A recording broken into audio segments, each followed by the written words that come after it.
Ok. Escola de Referência Ensino Médio Solidânio Leite. Essa é a primeira atividade de física e revisão durante esse período, qual estaremos afastados da sala de aula, mas estaremos aqui estudando por meio das tecnologias. Então, essa atividade deve ser respondida individualmente, ler com atenção cada uma das questões, preencha os seus dados corretamente, o nome, a turma, no caso, o segundo A, o segundo B, se for a sua turma, forma a data que está preenchendo. E vamos lá, primeira questão.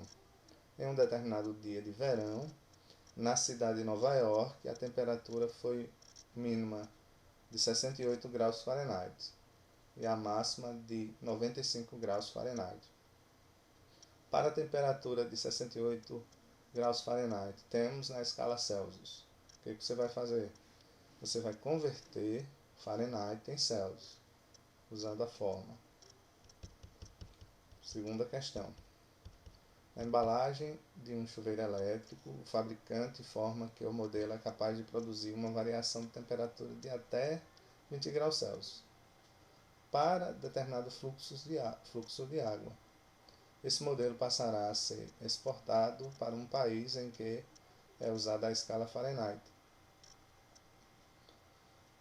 Que informação o fabricante deverá imprimir na embalagem? Então, aqui é uma outra situação que você vai transformar Celsius em Fahrenheit. E aí temos as alternativas. Terceira questão. Uma das exigências feitas ao Reino Unido por ocasião da formação da Unidade Europeia foi a adoção do Sistema Internacional de Unidades. Temporariamente convivem no Reino Unido o Sistema Antigo e o SI. Há séculos acostumados com o seu sistema de unidades, os ingleses irão aos poucos absorvendo o SI e em breve, provavelmente, a escala Fahrenheit deixará de existir. Talvez um dia fiquemos somente com a escala Kelvin, uma verdadeira escala de temperaturas. Imagine sua mãe dizendo: leve um agasalho, pois a temperatura vai baixar. A TV anunciou 280 Kelvin. Verifique se o conselho procede, utilizando como referência a escala Celsius. Então, nesse caso, você vai fazer a transformação de 280 graus Kelvin em Celsius. Então, transformar Kelvin em Celsius. E vai observar as questões, se o conselho dela estava certo ou errado. Procede ou não procede. Quarta questão. Quem viaja de carro ou de ônibus pode ver ao longo das estradas torres de transmissão de energia, tais como da figura. Olhando mais atentamente, é possível notar que os cabos são colocados arqueados ou, como se diz popularmente, fazendo barriga. A razão dessa disposição é que, então, aqui nós temos as torres de transmissão, em que os fios estão distantes um do outro, e os motivos quais são? Será que a densidade dos cabos tende a diminuir com o passar dos anos? A condução da eletricidade em alta tensão é facilitada desse modo? Os cabos em dias mais frios podem escolher sem derrubar torres? Podem encolher sem derrubar torres?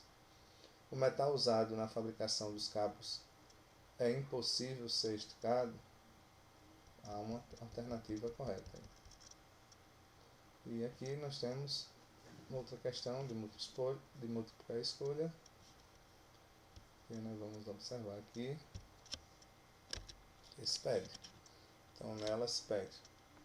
Uma massa é retirada de um freezer, cuja temperatura interna é de menos 16 graus Celsius.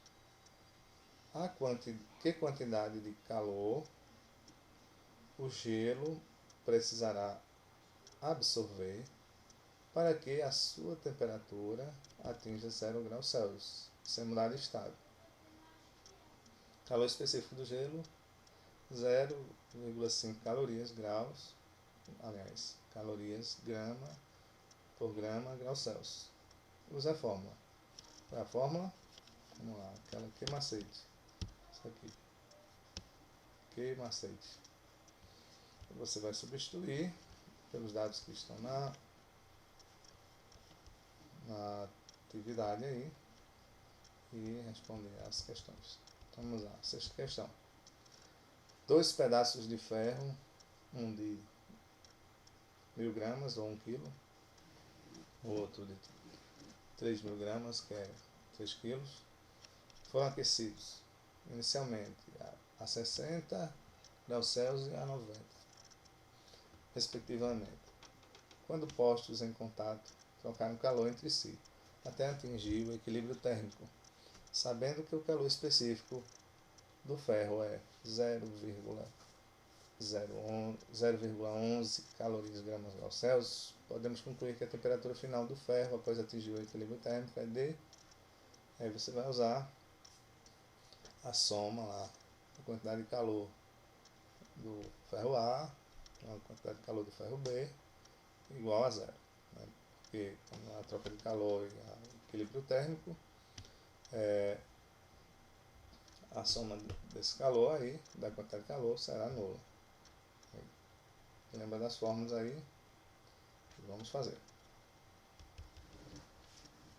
Uma massa de 500 gramas de determinado material foi aquecida a 4000 calorias e teve sua temperatura elevada em 25 graus Celsius. Qual é o valor do calor específico do material que forma esse corpo? Também aí você vai usar aquela fórmula queima-aceite. 2 massas iguais, uma água e outra chumbo, recebem iguais quantidades de calor. Qual das duas massas sofrerá maior elevação de temperatura? Então, as duas são massas diferentes que receberam a mesma quantidade de calor.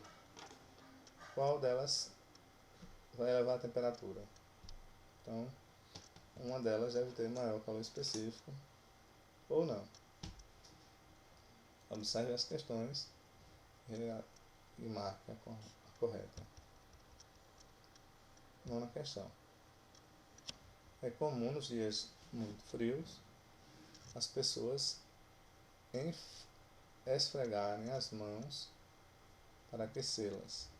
Nesse processo, a engenharia mecânica dissipada, a energia mecânica dissipada pelo atrito entre as mãos transforma-se em agitação térmica. Isto é, as mãos recebem calor. Como podemos definir o calor? Então, o calor, quem é o calor? Então, veja aí, marca correta. Décima e última. Quando colocamos uma blusa ou duas nos dias muito frios, estamos reduzindo a perda de calor do nosso corpo para o ambiente. Inversamente, nos dias quentes, procuramos utilizar roupas leves que facilitam a perda de calor para o meio externo. Nos motores de combustão, aumenta a perda de calor. Aumentar a perda de calor é essencial para que as temperaturas não fiquem tão altas, a ponto de derreter seus componentes. Enquanto nos refrigeradores procurava-se evitar que a energia térmica do ambiente penetre em seu interior, com base nos exemplos acima, entende-se que o calor corresponde à energia térmica que é transferida de um corpo para o outro, de modo que os processos de propagação de calor se dão por... E aí, observe as alternativas. Por fim, ao preencherem todas as questões, você deve enviar.